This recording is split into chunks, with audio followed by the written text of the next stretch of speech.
ठीक अच्छे देख प्री हिस्टोरिक एज क्वेश्चन करिया पूर्व मु खाली एति कथा कहि दउची हमर हिस्ट्री कथा जेतेबेले आसीबो हिस्ट्री आमे जेतेबेले ताको आमे काटागोराइज करू ताको तीन भाग रे विभक्त करा हिची हिस्ट्री टाको प्रथम कथा होची गोटे रहला हमर प्री हिस्ट्री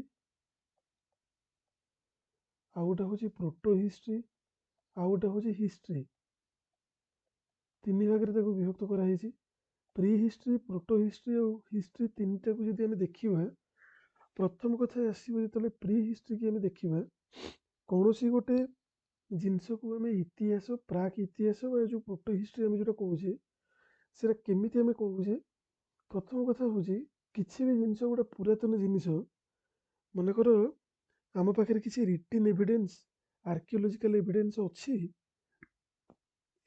तारी बेसिस रे आमे जेतेबेले देखुचे प्रथम कथा होची किसी आर्कियोलॉजिकल एविडेंस थिबो ता सहित किसी रिटिन एविडेंस थिबो जदि जदि एमिति गोटे कंडीशन होची त आर्कियोलॉजिकल एविडेंस कहले जेमति पत्थर हेले किसी मूर्ति हेले से टाइप रो किसी जिनिस गोटे आर्कियोलॉजिकल एविडेंस प्रेजेंट अछि आ गोटे होची जदि किसी रिटिन एविडेंस प्रेजेंट अछि कि नाही से दीटा केस को हम जदि देखिबा हिस्ट्री केस रे कोन हुए आर्कियोलॉजिकल एविडेंस अछि रिटिन एविडेंस अछि और से रिटिन एविडेंस ता हमें पढ़ी पारुछु सेटा होची हिस्ट्री प्रोटो हिस्ट्री केस रे आर्कियोलॉजिकल एविडेंस अछि जो रिटिन एविडेंस अछि ताकू डिकोड केही करि परनथि केही पढ़ी परनथि सेटा कोन सेटा कहूचे हमें प्रोटो हिस्ट्री जोटा कि होचे हमर इंडस वैली सिविलाइजेशन जेमिति प्री हिस्ट्री कथा जेतेबेले हम देखिबा प्री हिस्ट्री केस रे आर्कियोलॉजिकल एविडेंस तो अछि रिटिन एविडेंस किछि नाही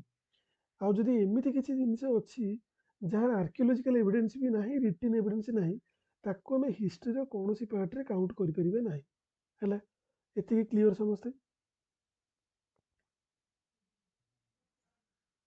हेले तो एति जिनिस को मन रखियो पड़िबो हमें प्री हिस्ट्री प्रोटो हिस्ट्री और हिस्ट्री बर्तमान आम देखिए प्री हिस्ट्री कथा प्रोटो हिस्ट्री सब गोटे भल एग्जांपल होची इंडस वैली सिविलाइजेशन आ ये जो प्री हिस्ट्रीटा जो रहिला ये तीन भाग रे विभक्त कराइछि तापर जेतले हम देखितले एटा हिस्ट्री कथा प्री हिस्ट्री को जेतेबेले देखिबा हमें प्री हिस्ट्री की भी तीन भाग रे विभक्त कराइछि जोटा कि ओडिया रे हम जदि कहबा पुरातन मध्यम नूतन युग माने इंग्लिश रे कहले पालियोलिथिक मेजोलिथिक नियोलिथिक तीन भाग रे विभक्त कराइछि माने प्रत्येक जिनिस रे लिथिक टर्मटा होची कॉमन लिथिक कहले सेटा हमरो लिथ जो आसीची वर्ड रू सेटा आसीची जार मीनिंग होची प्रस्तर बा शिला से समय बहुल भाव में पत्थर यूज करा होतला बोली सेटाको प्रस्तर युग सेतेबेले कुहा होतला पुरातन प्रस्तर युग मध्यम प्रस्तर युग नूतन प्रस्तर युग हैला ये एतिक रहला बेसिक्स बर्तमान हम क्वेश्चन पाखु टिके जिबा प्रत्येक क्वेश्चन ने मु टिके टिके कहि चलिबी कांसेप्ट जहाँ भी दरकार हो Bhimbetka a famous site of palaeolithic period is in which state of India देखो जे आंसर टे जणा पड़ी जाउची भीमबेटकाटा अछि हमरो मध्य प्रदेश रे ये जो मध्य प्रदेश रे अछि एटा फेमस होची रॉक शेल्टर पैकी रॉक शेल्टर पैकी जो रायसेन जो जिला अछि मध्य प्रदेश रो से जगह रे अछि अब्दुल्लागंज रायसेन जगहटे ये जो जगह विशेषत्व होची एटा भीमबेटका रे गोटे गुफा अछि सेथिरे गोटे पेंटिंग अछि से जो पेंटिंगटा तीनटा फेज सेथिरे अछि तीनटा फेज कहले से पेंटिंग रे पालियोलिथिक अछि पालियोलिथिक एज रो पेंटिंग मध्य अछि मेसोलिथिक एज रो भी पेंटिंग अछि ता सहित नियोलिथिक एज रो भी पेंटिंग अछि सेथि पई सी गोटे हे होची हमर लागि गोटे इंपोर्टेंट हिस्टोरिकल साइट गोटे यूनेस्को वर्ल्ड हेरिटेज रे सेटा 1957 में 57-58 बैच पैकी ताको ऐड करा हेतिले हेले पुणी जदि कार माइंड की केतेबेले आसीबो जे ए जो जिनसर कोन से जो पेंटिंगटा एबे भी एग्जिस्ट करूची कि नहीं सेटा एबे भी एग्जिस्ट करूची पालियोलिथिक कहले हमरो माने पाखापाखि 25 लाख बीसी रु 10,000 बीसी पर्यंत मेसोलिथिक होची से 10,000 बीसी परगु 4,000 बीसी जाए तापर जदि हमें देखिबा से 4,000 बीसी रु ଆଗକୁ ଯେଉଁଟା ରହିଲା ବର୍ତ୍ତମାନ ଯେଉଁ କରେଣ୍ଟ ଇୟର୍ର ଟିକେ ପଛକୁ ଜାଣି ସେ ତିନିଟା ଯାକ ଏଜ୍ ଏକ୍ଜିଷ୍ଟ କରୁଛି ଆମର ଏଇ ଯେଉଁ ପେଣ୍ଟିଂ। ତ ଏଇଟା ହେଉଛି ତାର ଗୋଟେ ବିଶେଷତ୍ୱ। ଏତିକି ଟିକେ ମନେ ରଖିଥିବ ସମସ୍ତେ ହେଲା। ଭୀମବେଟକା ମଧ୍ୟପ୍ରଦେଶ। ସେକେଣ୍ଡ ଆସିଲା in which period of ancient Indian history pottery as discovered. ଦେଖ ପୋଟେରୀ କଥା ଯେତେବେଳେ ଏଜ୍ କଥା ଆସୁଛି, ଏଜ୍ କଥା ଆସିଲେ ପୋଟେରୀଟା ଡିସ୍କଭର ହେଇଥିଲା ଆମର ନିଓଲିଥିକ୍ ଏଜ୍ରେ ହେଲା, ଯେଉଁଟାକି ମେହେରଗଡ଼ରେ। ପୋଟେରୀ ମାନେ ଗୋଟେ ପ୍ରୋସେସ୍ ୱାଇଜ୍ କେମିତି କ'ଣ ପୋଟେରୀ ପ୍ରସ୍ତୁତ ହେଉଥିଲା। ପୋଟେରୀ କହିଲେ ମାଟି ପାତ୍ର ଯେଉଁ, ଏଇଟା ହେଉଛି ମେହେରଗଡ଼ରେ। ମେହେରଗଡ଼ ହେଉଛି ଆମର ବେଲୁଚିସ୍ତାନ ଆମେ ଯେଉଁ କହୁଛେ ପାକିସ୍ତାନରେ, ବର୍ତ୍ତମାନର ପାକିସ୍ତାନ। କିନ୍ତୁ ଏଇଟାକୁ ଭଲ କି ଟିକେ ମନେ ରଖିବ, ଫାଷ୍ଟ ଗୋଟେ ପୋଟେରୀର ଏକ୍ଜାମ୍ପଲ୍ ମିଳିଥିଲା ଆମକୁ, ଫାଷ୍ଟ ପୋଟେରୀର ଏକ୍ଜାମ୍ପଲ୍ ମିଳିଥିଲା ଚୌପାନି ମାଣ୍ଡୋ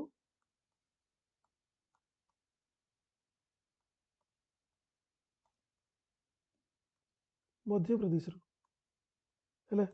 ବୁଝିପାରିଲେ ସମସ୍ତେ ଟିକେ? ଚୌପାନି ଚୌପାନି ମାଣ୍ଡୋ ଯେଉଁ ଜାଗାଟା ମୁଁ କହିଲି ହେଲା, ଚୌପାନି ମାଣ୍ଡୋ ମନେ ରଖିବ ହେଲା। ସରି, ମଧ୍ୟପ୍ରଦେଶ ନୁହଁ, ଚୌପାନି ମାଣ୍ଡୋଟା ଏଇଟା ଯେଉଁ ଆମର ଇଏଟା ଉତ୍ତରପ୍ରଦେଶ ହେଲା। ଏ ଉତ୍ତରପ୍ରଦେଶ କଥା ଟିକେ ମନେ ରଖିବ। ଏଇଟା ଯେଉଁ ମିଳିଥିଲା ଏଇଟା ହେଉଛି ମେସୋଲିଥିକ୍ ସମୟରେ। ଇଏ ଯେଉଁ ମେହେରଗଡ଼ କଥା ଆମେ ପଢ଼ୁଛେ ନିଓଲିଥିକ୍ ଏଜ୍ରେ ପୋଟେରୀଟା ଡିସ୍କଭର ଯେଉଁ ହେଇଥିଲା ଆନ୍ସିଏଣ୍ଟ ଇଣ୍ଡିଆରେ, ପୁରା ପୋଟେରୀ କରିବାର ପ୍ରୋସେସ୍ ମାନେ ମାଟି ପାତ୍ର କରିବାର ପୁରା ଟୋଟାଲ ଯେମିତିକି କ'ଣ କୁହନ୍ତି, ଯେମିତି କୁମ୍ଭାର ଯେଉଁ ମାଟି ଗଢ଼ନ୍ତି ସେସବୁ ଜିନିଷ ବି ପୁରା ପ୍ରୋସେସ୍ଟା ଜଣାପଡ଼ିଥିଲା। ଏଇଟା ଟିକେ ମନେ ରଖିବ ନିଓଲିଥିକ୍ ଏଜ୍ ସମୟରୁ ହେଲା। ବୁଝିପାରିଲ ଟିକେ? ଏଇଟା ଟିକେ ମନେ ରଖିବ। ପୋଟେରୀ କହିଲେ ମାଟି ପାତ୍ର ଯେଉଁ ହେଲା। ଆଉ ସେ ଜାଗାର ନାଁ ମନେ ରଖିବ, ମେହେରଗଡ଼ଟା ହେଉଛି ପାକିସ୍ତାନରେ। ବୁଝି ହେଉଛି ଟିକେ? ଦେଖ ଏଇଠି ଆସିଲା celt is dash from the neolithic period. ଏଇ ଯେଉଁ ସେଲ୍ଟ ଲେଖା ହେଇଛି, ଆଉ କିଛି ଜାଗାରେ ସ୍ଲେଟ୍ ଏଇଟାକୁ ଲେଖା ହେଇଥିବ ହେଲା। ଏଇ ଯେଉଁଟା ଅଛି ସେଲ୍ଟ ବା ସ୍ଲେଟ୍, ଏଇଟା ହେଉଛି ଗୋଟେ ଟୁଲ୍ ହେଲା। ଆନ୍ସିଏଣ୍ଟ ପିରିୟଡ଼ରେ ମନେ ରଖିବ, ମାନେ ଆମର ପ୍ରି ହିଷ୍ଟୋରିକ୍ ପିରିୟଡ଼ରେ ଇଏ ଯେତିକି ସବୁ ଘର କଥା ଦେଇଛି, ଟମ୍ବ କଥା ଦେଇଛି, ସେ ସମୟରେ ଘର ଆଉ ବେଶୀ କିଛି ନଥିଲା କି ଗୋଟେ ଷ୍ଟ୍ରକ୍ଚର୍ଡ ୱେରେ କିଏ କ'ଣ ତିଆରି କରୁଥିଲେ, ସେମିତି କିଛି ବି ନଥିଲା। ଇନିସିଆଲ୍ ଫେଜ୍ରୁ ଲୋକମାନେ ପୁରା ଯାଯାବର ହିସାବରେ ଥିଲେ, ଗୁମ୍ଫା ଭିତରେ ରହୁଥିଲେ। ତାଙ୍କରି ଦଳ ଭିତରେ ଯଦି କାହାର ଡେଥ୍ ହେଇଯାଉଥିଲା, ସେମାନେ ତାକୁ ପୋଡ଼ି ବି ପାରୁନଥିଲେ, ଜାଣିପାରୁନଥିଲେ। ସେମାନେ ଯେତେବେଳେ ତାଙ୍କର ମରିଲା ପରେ ଡିକମ୍ପୋଜ୍ ହେଇକରି ଯେତେବେଳେ ଗନ୍ଧ ଛାଡ଼ୁଥିଲେ, ସେମାନେ ସେ ଜାଗା ଛାଡ଼ି ନିଜେ ପଳେଇ ଯାଉଥିଲେ। କାଳକ୍ରମେ ସେମାନେ ଯେତେବେଳେ ଧୀରେ ଧୀରେ ଜାଣିଲେ, ତାପରେ ସେମାନଙ୍କୁ କ'ଣ କଲେ, ପଥର ଘେରେଇ ଦେଲେ ସେମାନଙ୍କୁ, ବଡ଼ ବଡ଼ ପଥରକୁ ହେଲା। ସେଇଟାକୁ କୁହାଗଲା ମେଗାଲିଥ୍। ବୁଝିପାରୁଛ ତ? ସେଇଟା ବିୟୁରିଆଲ ସାଇଟ୍ ଗୁଡ଼ାକ କୁହାଯାଏ, ମେଗାଲିଥ୍ ଯେଉଁଟା। ଆଉ ଏ ସେଲ୍ଟ ହେଉଛି ଗୋଟେ ପଲିସ୍ଡ ଟୁଲ୍ ଥିଲା ସେତେବେଳେ ହେଲା। ନିଓଲିଥିକ୍ ପିରିୟଡ଼ ଯେଉଁ ଦେଖିବାକୁ ମିଳିଥିଲା। ତାପରେ ଆସିଲା ହ୍ୱାଟ୍ ଇଜ୍ ଦ ଫାଷ୍ଟ ଏରା of pre historic period is called. ଏଇଠି ମେନସନ୍ ଅଛି ପାଲିଓଲିଥିକ୍, ଯେଉଁଟା ପାଲିଓଲିଥିକ୍ ହେଉଛି ସବୁଠାରୁ ପୁରୁଣା, ତାପରେ ଆସିବ ଆମର ମେସୋଲିଥିକ୍, ତାପରେ ନିଓଲିଥିକ୍। ଆଉ ଏଇ ଯେଉଁ ଚାଲକୋଲିଥିକ୍ ଏଜ୍ ଯେଉଁଟା ଅଛି, ଏଇଟାକୁ କପର ଷ୍ଟୋନ୍ ଏଜ୍ ମଧ୍ୟ କୁହନ୍ତି ହେଲା। କପର ଷ୍ଟୋନ୍ ଏଜ୍ କୁହନ୍ତି କାହିଁକିନା ଏଇଟା ହେଉଛି ନିଓଲିଥିକ୍ ଏଜ୍ ପରେ ପରେ ଏଇ ଯେଉଁ ଏଜ୍ଟା ଆସିଥିଲେ, ଯେଉଁ ସମୟରେ କି ମଣିଷମାନେ ପ୍ରଥମ ମେଟାଲର ୟୁଜ୍ କରିଥିଲେ। ଆଉ ସେ ପ୍ରଥମ ମେଟାଲଟା ହେଉଛି କପର। ମାନେ ଏଇଟା କେମିତି ହେଉଥିଲା ନା, ପଥର ୟୁଜ୍ କରୁଥିଲେ, ପଥର ଉପରେ ଗୋଟେ କ୍ୟାପ୍ ଟାଇପ୍ର, ଯେଉଁ ମୁନିଆ ପଥର ଉପରେ କ୍ୟାପ୍ ଟାଇପ୍ର ଲାଗୁଥିଲା ମନେକର କପରର।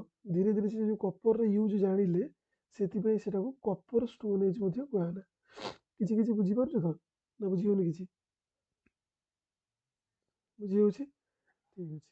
ତାପରେ ଆସିଲା ପିଟ୍ ଡ୍ୱେଲିଂ କଥା। କେଉଁ ଜାଗାରେ ପ୍ରଥମ ପିଟ୍ ଡ୍ୱେଲିଂର ଏଭିଡେନ୍ସ, ଆର୍କିଓଲୋଜିକାଲ ସାଇଟ୍ କେଉଁଟା ଥିଲା, ଯେଉଁଠୁ ମଣିଷକୁ ମିଳିଥିଲା ଆମର ଇଣ୍ଡିଆରେ ଯଦି କୁହାହେବ ପିଟ୍ ଡ୍ୱେଲିଂର କେଉଁ ଜାଗାରେ ମିଳିଥିଲା ଆମକୁ ପ୍ରମାଣ, ସେଇଟା ହେଉଛି ବୁର୍ଜାହୋମ୍, ଯେଉଁଟାକି ଜାମ୍ମୁ ଆଣ୍ଡ କାଶ୍ମୀରରେ, ଜାମ୍ମୁ କାଶ୍ମୀରରେ ଗୋଟେ ଜାଗା ଅଛି ବୁର୍ଜାହୋମ୍, ଯେଉଁଟା ପିଟ୍ ଡ୍ୱେଲିଂ ସେଠି ମିଳିଥିଲା। ପିଟ୍ ଡ୍ୱେଲିଂ କହିଲେ ମାଟି ଭିତରେ ଘର ହେଲା। ମାଟି ଭିତରେ ଘର ଥିବ, ସେ ଜାଗାରେ ସେମାନେ ବସବାସ କରୁଥିଲେ, ଯେମିତିକି ଗୋଟେ ଅଣ୍ଡରଗ୍ରାଉଣ୍ଡ ଟାଇପ୍ର ଉପରକୁ ଟିକେ ରହିଥିବ ଭିତରକୁ ଯିବାକୁ ପଡ଼ିବ ସେଇଟାକୁ ପିଟ୍ ଡ୍ୱେଲିଂ କୁହାହେଉଥିଲା। ଆଉ ସେ ବୁର୍ଜାହୋମର ମନେ ରଖିବ ବୁର୍ଜାହୋମ ଯେମିତି ରହିଲା ଗୋଟେ ସାଇଟ୍ ଆଉ ଗୋଟେ ସାଇଟ୍ ଅଛି ସେଇଭଳିଆ ତା ନାଁ ହେଉଛି ଗୁଫକ୍ରଲ୍। ସେ ବୁର୍ଜାହୋମର ମିନିଂଟା ଏଇ ଯେଉଁ ବୁର୍ଜାହୋମର ମିନିଂ ସମସ୍ତେ ଟିକେ ମନେ ରଖିବ ତାର ଆକ୍ଷରିକ ଅର୍ଥ ହେଉଛି ବାର୍ଥ ପ୍ଲେସ୍ ବା ଜନ୍ମସ୍ଥାନ ହେଲା। ଏଇ ବୁର୍ଜାହୋମ ଆଉ ଏ ବୁର୍ଜାହୋମରୁ କ'ଣ ମିଳିଥିଲା ଆମକୁ ବୁର୍ଜାହୋମରୁ ମିଳିଥିଲା ପିଟ୍ ଡ୍ୱେଲିଂ ମିଳିଥିଲା ତା ସହିତ ଗୋଟିଏ ମାନେ ଗାତରେ ଏ ସିଙ୍ଗିଲ୍ ଗ୍ରେଭ୍ ୟାର୍ଡ ଗୋଟେ ଜାଗାରେ ପୋତା ହେଇଥିଲେ ମଣିଷ ଆଉ କୁକୁର ତାଙ୍କର କଙ୍କାଳ ମଧ୍ୟ ମିଳିଥିଲା। ସିଙ୍ଗିଲ୍ ଗ୍ରେଭ୍ ୟାର୍ଡରେ ହ୍ୟୁମାନ୍ ଆଉ ଡଗ୍ ସ୍କେଲିଟନ୍ ମିଳିଥିଲା। ଆଉ ମଣିଷ ଯେତେବେଳେ ପ୍ରଥମ ଆରମ୍ଭ କରିଥିଲେ ଆମର ଗୃହପାଳିତ ପଶୁ ରଖିବା ଡୋମେଷ୍ଟିକେସନ୍ ଅଫ୍ ଆନିମଲ୍ସ ଆରମ୍ଭ ହେଇଥିଲା ଯଦି କୁହାହେବ କେଉଁ ଜନ୍ତୁ ପାଖରୁ ସେଇଟା କୁକୁର ପାଖରୁ ଆରମ୍ଭ ହେଇଥିଲା। କେଉଁ ଏଜ୍ରେ ସେଇଟା ଆରମ୍ଭ ହେଇଥିଲା ସେ ହେଉଛି ମେସୋଲିଥିକ୍ ଏଜ୍ ହେଲା। ମେସୋଲିଥିକ୍ ଏଜ୍ରେ ଆରମ୍ଭ ହେଇଥିଲା ଡୋମେଷ୍ଟିକେସନ୍ ଅଫ୍ ଆନିମଲ୍ସ। ବୁଝିପାରିଲ। ବୁର୍ଜାହୋମ ରହିଲା ଆମର ଜାମ୍ମୁ କାଶ୍ମୀରରେ। ଠିକ୍ ଅଛି 6 ନମ୍ବର ଦେଖିବା ଦେଖ ସେଇ ବୁର୍ଜାହୋମ କଥା ଆସିଲେ କେଉଁ ଜାଗାରେ ଅଛି J&Kରେ। ପୁଣି ଦେଖ ଏଇଠି ଏଇ ଯେଉଁ ଅଛି କେଉଁ ଜାଗାରେ ମିଳିଥିଲା ଆମକୁ burial of 5 wild dogs and antlers horn ହେଲା।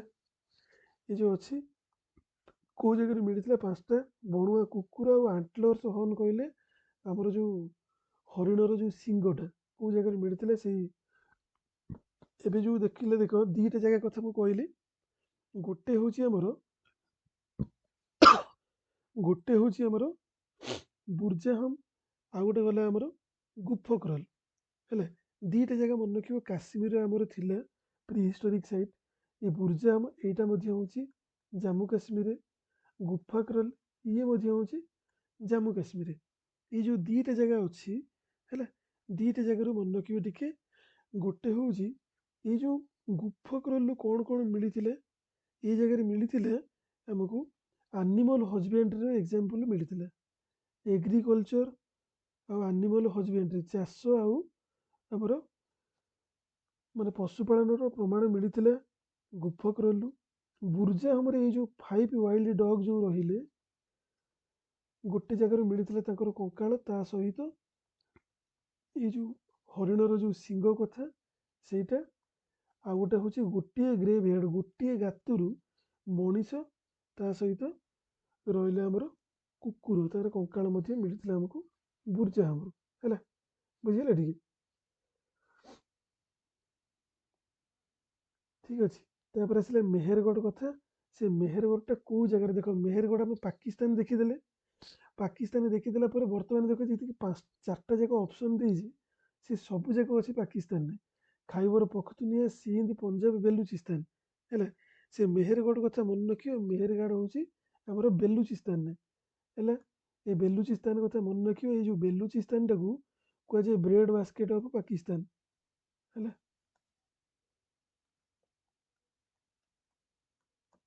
ବ୍ରେଡ୍ ବାସ୍କେଟ୍ ଅଫ୍ ପାକିସ୍ତାନ କୁହାଯାଏ ବେଲୁଚିସ୍ତାନଟାକୁ ମନେ ରଖିବ ମେହେରଗଡ଼ଟାକୁ ହେଲା।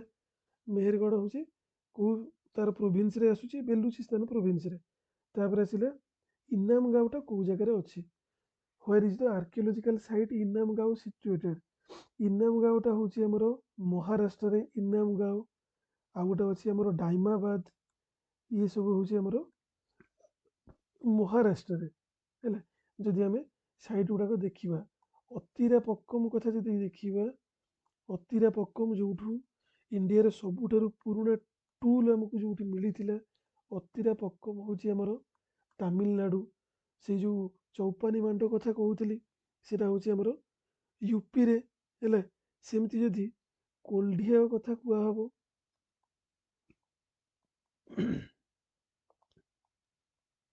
ସମସ୍ତେ ବୁଝିପାରୁଛ କିଛି କିଛି କୋଲ୍ଡିଆ ଇଏ ବି ହେଉଛି ୟୁପିରେ। ଆଉ ଗୋଟେ ଅଛି ଲାହୁରାଦେବ ସେଇଟା ଲାହୁରାଦେବଟା ବି ୟୁପିରେ ହେଲା। ପ୍ରଥମ ଯଦି କୁହାଯିବ ଚାଷର ପ୍ରମାଣ କେଉଁ ଜାଗାରେ ଆମକୁ ମିଳିଥିଲା ଧାନ ଚାଷର ପ୍ରମାଣ ସେଇଟା ହେଉଛି ଲାହୁରାଦେବ। ଯଦି ଅପସନ୍ ଲାହୁରାଦେବ ନାହିଁ ତାହେଲେ ଆମେ ମେହେରଗଡ଼ ପାଖକୁ ଯିବା। ଯଦି ମେହେରଗଡ଼ ବି ନାହିଁ ତାହେଲେ ଆମେ କୋଲ୍ଡିହାବା ପାଖକୁ ଯିବା। LMK ସିରିଏଲି ମନେ ରଖିବେ ଟିକେ। ଚାଷର ଯେଉଁ ପ୍ରମାଣ ମିଳିଥିଲା ଆମକୁ, ଲାହୁରା ଦେବ ଆଉ କୋଲ୍ଡିହାବା ଦୁଇଟା ଯାକ ହେଉଛି ଉତ୍ତରପ୍ରଦେଶ, ହେଲା। ମେହେରଗଡ଼ ତ ଜାଣିଲେ ସମସ୍ତେ, ବେଲୁଚିସ୍ତାନ ପାକିସ୍ତାନରେ। ଠିକ୍ ଅଛି। ଆର୍କିଓଲୋଜିକାଲ ସାଇଟ୍ ଅଫ୍ କୋଲ୍ଡିହାବା ଦେଖ ଆସିଲା। କୋଲ୍ଡିହାବା ହେଉଛି ଉତ୍ତରପ୍ରଦେଶ, ଏବେ ଜଷ୍ଟ ପଢ଼ିଲେ ଆମେ, ହେଲା। ଆଉ ମଧ୍ୟପ୍ରଦେଶରୁ ଭୀମବେଟକା କଥା ଦେଖିଲେ, ଅବଦୁଲ୍ଲାଗଞ୍ଜ ରାଇସେନ ଯେଉଁ ଅଛି, ଭୀମବେଟକା 1957-58ରେ ୟୁନେସ୍କୋ ୱାର୍ଲଡ ହେରିଟେଜ ସାଇଟ୍ରେ ଆଡ୍ ହେଇଛି ଆମର। ଠିକ୍ ଅଛି। ତାପରେ ଦେଖ ଏଇଠି ଆସିଲେ, the skull of a Homo erectus was found in which of the following prehistoric Indian site, ହେଲା। ଶୁଭୁଛି ସମସ୍ତଙ୍କୁ କ୍ଲିୟର? ଭଏସ୍ ଆସୁଛି ନା ଆସୁନି?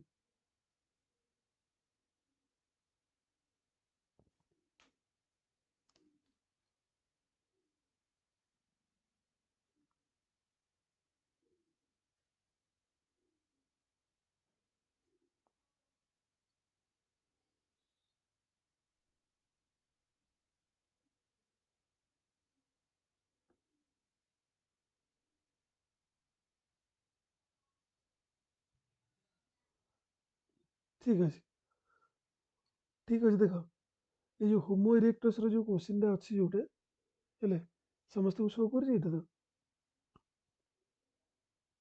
11 ପ୍ରଥମ କଥା ଦେଇଛି ଏଠି ହୋମୋ ଇରେକ୍ଟସ୍ କଥା। ସେ ହୋମୋ ଇରେକ୍ଟସ୍ଟା କ'ଣ ଆଗେ ବୁଝିବା।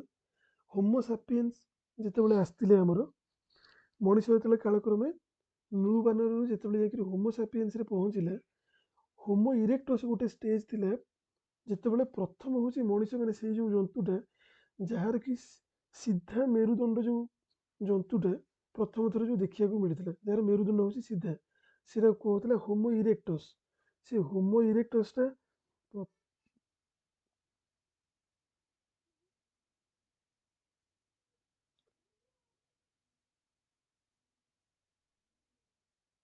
ହୋମୋ ଇରେକ୍ଟସ୍ଟା ଆମେ ଯଦି ଦେଖିବା, ପ୍ରଥମ ଆମକୁ ଦେଖିବାକୁ ମିଳିଥିଲା କେଉଁ ପ୍ରି ହିଷ୍ଟୋରିକ୍ ସାଇଟ୍ରେ, ହେଲା। ସେଇଟା ହେଉଛି ଆମର ହାଥନୋରା କଥା ମନେ ରଖିବ। ହୋମୋ ଇରେକ୍ଟସ୍ର ସ୍କଲ୍, ତାର ଯେଉଁ ଖପୁରିଟା, ହେଲା। ହାଥନୋରା ମନେ ରଖିବ, ଏଇ ଯେଉଁ ଜାଗାଟା ଯେଉଁ ଅଛି ଏଇଟା ହେଉଛି ମଧ୍ୟପ୍ରଦେଶରେ, ଯେଉଁଟାକି ହୋମୋ ଇରେକ୍ଟସ୍ର ଖପୁରି ଆମକୁ ଦେଖିବାକୁ ମିଳିଥିଲା ପ୍ରଥମ, ହେଲା। ହାଥନୋରା ଏଇଟା ହେଉଛି ମଧ୍ୟପ୍ରଦେଶରେ, ହେଲା। ମଧ୍ୟପ୍ରଦେଶରୁ ଦେଖିବାକୁ ମିଳିଥିଲା ଖପୁରିଟା, ସେଇଟାକୁ ମଡ଼ର୍ଣ୍ଣ ହ୍ୟୁମାନ୍ ସ୍କଲ୍ ଆମେ କହିପାରିବା, ହୋମୋ ଇରେକ୍ଟସ୍ର ସ୍କଲ୍ ମଧ୍ୟ କହିପାରିବା, ହେଲା। ମନେ ରଖିବ ଟିକେ ଏଇଟାକୁ। ଏ ଯେଉଁ ହାଥନୋରା କଥା, ହୋମୋ ଇରେକ୍ଟସ୍ର ସ୍କଲ୍ ଦେଖିବାକୁ ମିଳିଥିଲା। ତାପରେ ଆସିଲା ଜୋରୁଏ କଲଚର କଥା। 12 ନମ୍ବର ଦେଖ, এই ଯେଉଁ ଜୋରୁଏ କଲଚର ଯେଉଁଟା ଗୋଟେ ଚାଲକୋଲିଥିକ୍ ଆର୍କିଓଲୋଜିକାଲ ସାଇଟ୍ ଯେଉଁଟା ପ୍ରେଜେଣ୍ଟ ଅଛି ଆମର ଇଣ୍ଡିଆରେ, ଏ ଜୋରୁଏ କଲଚରଟା ହେଉଛି କେଉଁ ଷ୍ଟେଟ୍ରେ, ହେଲା। ଇଏ ଯେଉଁ କଲଚର କଥା ଯେତେବେଳେ ଆସୁଛି, ଯେମିତିକି ଗୋଟେ ଅଛି ଆମର, ଗୋଟେ ଅଛି ବନାସ କଲଚର, ଗୋଟେ ରହିଲା ଆମର ଜୋରୁଏ କଲଚର ଯେଉଁଟା, ହେଲେ ଚାଲକୋଲିଥିକ୍ ଚାଲକୋଲିଥିକ୍ ଫେଜ୍ରେ ଏଇସବୁ ଜିନିଷ ଆମେ ଯେଉଁ ଦେଖିବା, ପ୍ରଥମ କଥା ହେଉଛି ଗୋଟେ ଅଛି ଆମର ଏ ଯେଉଁ ବନାସ କଲଚର ମୁଁ ଯେଉଁ କହିଲି, ଶୁଭୁଛି ସମସ୍ତଙ୍କୁ ଟିକେ? ହଁ, ବନାସ କଲଚର ଯେଉଁଟା, ଏଇଟା ହେଉଛି ଆମର ରାଜସ୍ଥାନର, ହେଲା। ରାଜସ୍ଥାନର ଜୋରୁଏ କଲଚର ଯେଉଁଟା କୋଶ୍ଚିନ୍ ଯେଉଁଟା ପଚାରିଛି ଆମର, ସେ ଜୋରୁଏ କଲଚର ହେଉଛି ଆମର ମହାରାଷ୍ଟ୍ରର। ଇଏ ସବୁ କଲଚର କ'ଣ, ଚାଲକୋଲିଥିକ୍ ଏଜ୍ ସମୟରେ କେଉଁ କେଉଁ ଜାଗାରେ କପରର ବହୁଳ ବ୍ୟବହାରକୁ ନେଇକି ବହୁତ ଗୁଡ଼ା ଜିନିଷ ଆମର ଯେଉଁ ଗଢ଼ି ଉଠିଥିଲା, ସେଇ ସବୁ ଫେଜ୍କୁ ନେଇକରି ଏଗୁଡ଼ାକ ଆମର କୁହାଯାଏ। ଜୋରୁଏ କଲଚର ହେଉଛି ମହାରାଷ୍ଟ୍ର, ବନାସ କଲଚର ରହିଲା ଆମର ରାଜସ୍ଥାନ। ସେମିତି ଆମେ ଯଦି ଦେଖିବା ଆହାର କଲଚର, ଆହାର କଲଚରଟା ହେଉଛି ଏଇଟା ମଧ୍ୟ ରାଜସ୍ଥାନର, ହେଲା। ଆହାର କଲଚର ମଧ୍ୟ ହେଉଛି ଆମର ରାଜସ୍ଥାନର, ଠିକ୍ ଅଛି। ଆହାର କଲଚର ଗଲା ରାଜସ୍ଥାନର। ତ ଆମର ଯେଉଁ କୋଶ୍ଚିନ୍ ପଚାରିଥିଲା ଜୋରୁଏ କଲଚର, ଏଇଟା ହେଉଛି ଆମର ମହାରାଷ୍ଟ୍ରର, ହେଲା। ଆଗକୁ ଟିକେ ଦେଖିବା ମାଇକ୍ରୋଲିଥଟା କ'ଣ, ଯେଉଁଟାକି ପୁରାତନ ମଣିଷମାନେ ୟୁଜ୍ କରୁଥିଲେ। ମାଇକ୍ରୋଲିଥ୍ 13 ନମ୍ବର କୋଶ୍ଚିନ୍ଟା।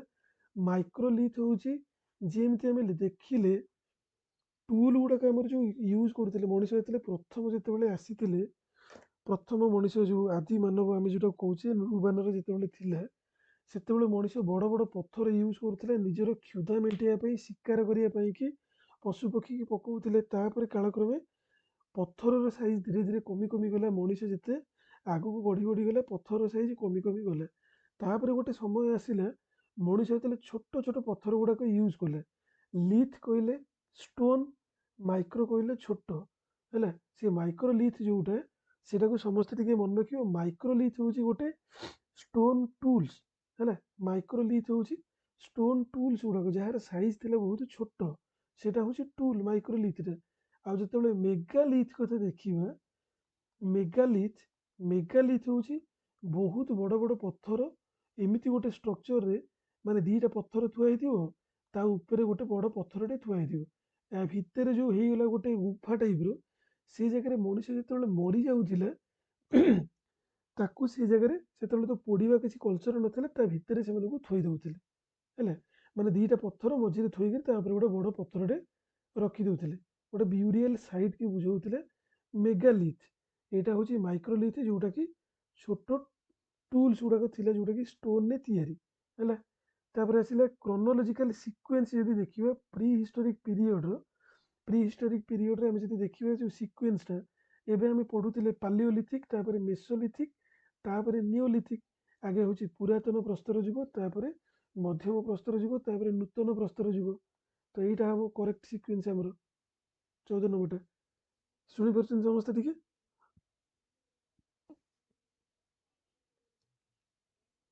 ଠିକ୍ ଅଛି। ଟିକେ ଏଥିରେ ଆଗକୁ ବଢ଼ିବା ଆମେ। 15 ନମ୍ବର କ୍ୱେଶ୍ଚିନ୍ରେ ଦେଖିବେ, ଦେଖ। Which of the following does not come under the three major period of stone age? Paleolithic, Neolithic, copper stone, Mesolithic। ଏମାନଙ୍କ ଭିତରେ କପର ଷ୍ଟୋନ୍ ସେମିତି କିଛି ଏଜ୍ ଆମେ ଦେଖିନେ। ଚାଲକୋଲିଥିକ୍ ଆମେ ଜାଣିଛେ, କପର ଷ୍ଟୋନ୍ ଏଜ୍ ତ ଅଲଗା କଥା। ଥ୍ରୀ ମେଜର ପିରିୟଡ଼ ଯେତେବେଳେ ଆମେ ଦେଖିବା, ସେଥିରେ ଆମର ଆଗେ ଆସିବ ପାଲିଓଲିଥିକ୍, ତାପରେ ମେସୋଲିଥିକ୍, ତାପରେ ନିଓଲିଥିକ୍ ଆସିବ, ହେଲା। କପର ଷ୍ଟୋନ୍ ସେଥିରେ ଆସିବ ନାହିଁ, ଠିକ୍ ଅଛି। ତାପରେ ଆସିଲେ ପୁଣି ରକ୍ ପେଣ୍ଟିଂ କଥା, 16 number question. Where in India would you find rock painting dating to the stone age? ସେଟା ହେଉଛି ଭୀମବେଟକା ମଧ୍ୟପ୍ରଦେଶର। ଭୀମବେଟକା ମଧ୍ୟପ୍ରଦେଶ ଆମେ ଯେଉଁ ପଢ଼ୁଥିଲେ 1957-58ରେ ତାକୁ ମିଳିଥିଲା ୟୁନେସ୍କୋ ୱାର୍ଲଡ ହେରିଟେଜ ସାଇଟ୍ର ମାନ୍ୟତା ମିଳିଥିଲା। ଅବଦୁଲ୍ଲାଗଞ୍ଜ ରାଇସେନ ଏରିଆରେ ଅଛି, ହେଲା। ଠିକ୍ ଅଛି। ତ କେବେ ଏଇଟା ଡିସ୍କଭର ହେଇଥିଲା? ସେଇ 57-58 କଥା ମନେ ରଖିଦେବ। ଯେଉଁଟା ଆମେ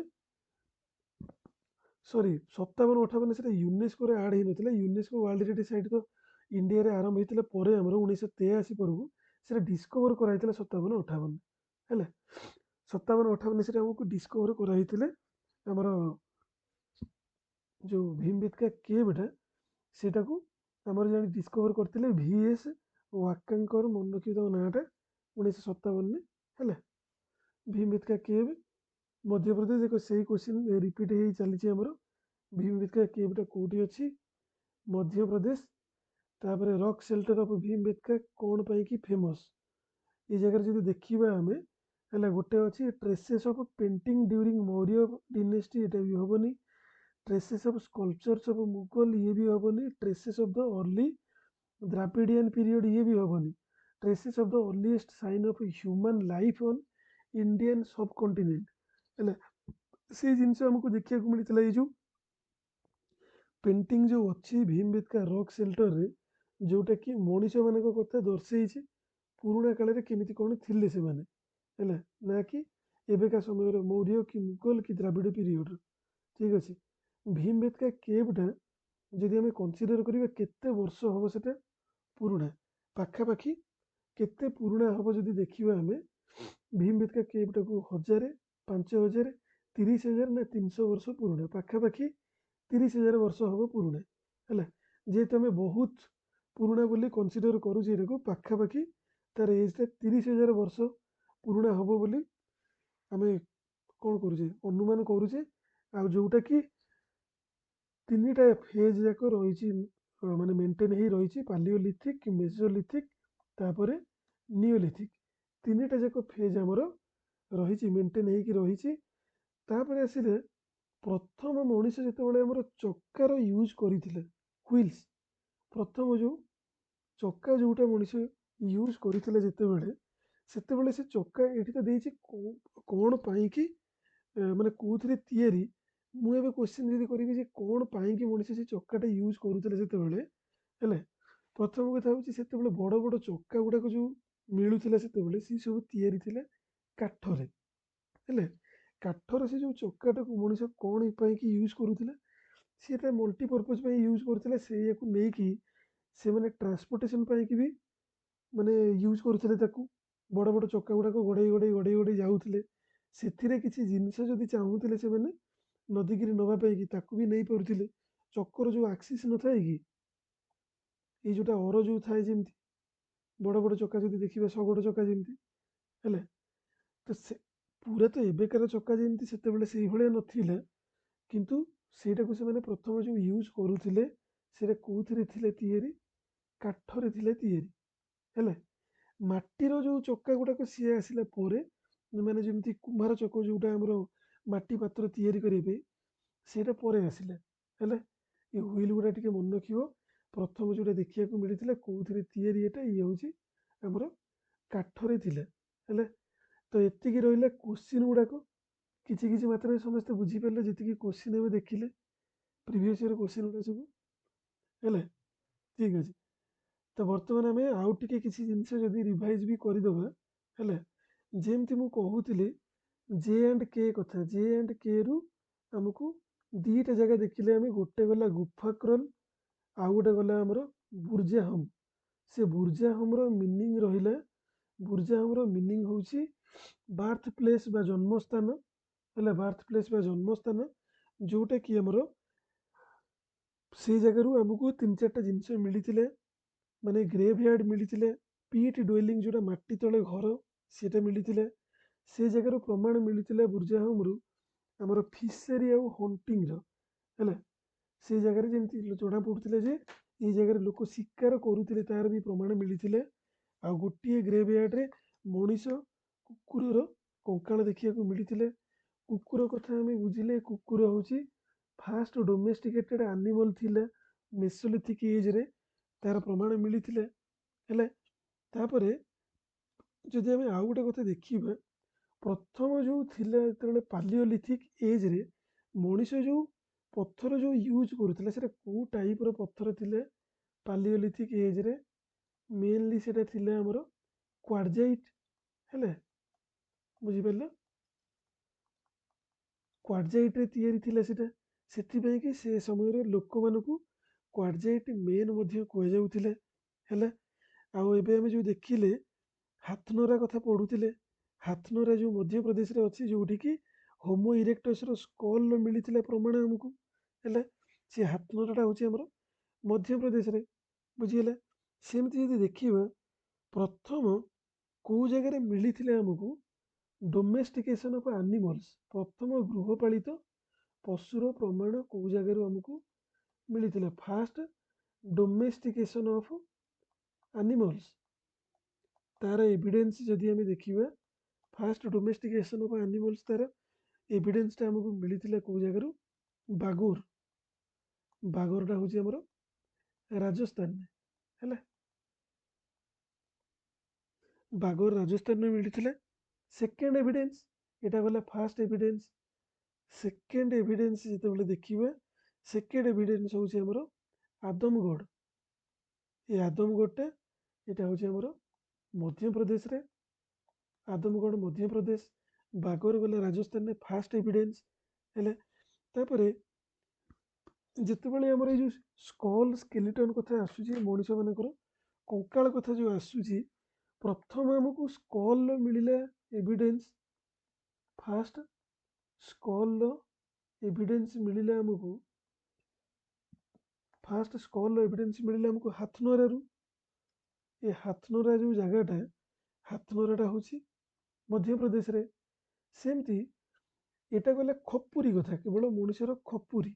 ଯେତେବେଳେ ଆମେ ଟୋଟାଲ ସ୍କେଲିଟନ୍ କଥା ଦେଖିବା, ସେ ସ୍କେଲିଟନ୍କୁ ନେଇକି ମାନେ ଗୋଟେ ଯେମିତି ଗୋଟେ ମୂର୍ତ୍ତି ଟାଇପ୍ର ଥିଲା, ତାକୁ କୁହାହେଉଥିଲା ସେତେବେଳେ ମାତୃଦେବୀଙ୍କ ମାନେ ମୂର୍ତ୍ତି ବୋଲି କୁହାହେଉଥିଲା। ଆଉ ଯଦି ସେଇଟା ଆମେ ଦେଖିବା ମାତୃଦେବୀଙ୍କ ମୂର୍ତ୍ତି ଯେଉଁଟା ହେଲା ଗୋଟେ ଗୋଟେ ମୂର୍ତ୍ତି ମିଳିଥିଲେ ଆଇଡଲ ଅଫ୍ ସ୍କେଲିଟନ୍। ସେ ଆଇଡଲ ଅଫ୍ ସ୍କେଲିଟନଟା କେଉଁ ଜାଗାରୁ ମିଳିଥିଲେ ସେଇଟା ହେଉଛି ୱେଲନ୍ ରିଭର ଭ୍ୟାଲି ଆମର ଯେଉଁଟାକି ଉତ୍ତରପ୍ରଦେଶରେ ହେଲା। ଉତ୍ତରପ୍ରଦେଶରୁ ଏଇ ଜିନିଷର ପ୍ରମାଣ ମିଳିଥିଲେ। ପ୍ରଥମ ପ୍ରଥମ ଯଦି କୁହାହବ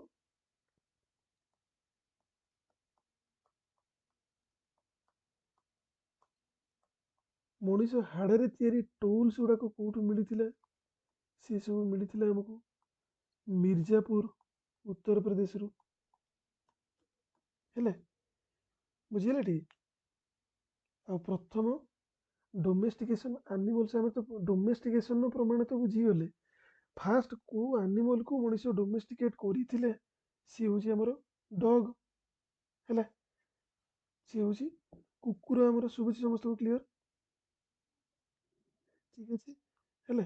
ଇଏ ଏତିକି ହେଉଛି ଇମ୍ପୋର୍ଟାଣ୍ଟ ଜିନିଷ, ଟିକେ ଟିକେ ମନେ ରଖିବ। ତାପରକୁ ଆଉ ଦୁଇ ତିନିଟା କଥା ମନେ ରଖିବ ଟିକେ ଫ୍ୟାକ୍ଟ ଗୁଡ଼ାକ। ନ୍ୟାସନାଲ୍ ହ୍ୟୁମାନ୍ ମ୍ୟୁଜିୟମ୍,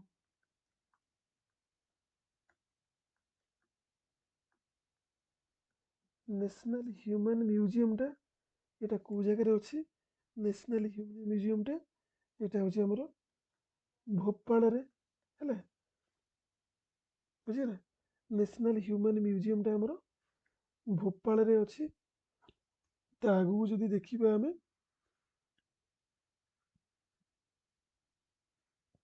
ତାପରକୁ ଯଦି ସେମିତି ଦେଖିବା କୋପେନହେଗନ୍ ମ୍ୟୁଜିୟମ୍ଟା, କୋପେନହେଗନ୍ ମ୍ୟୁଜିୟମ୍ଟା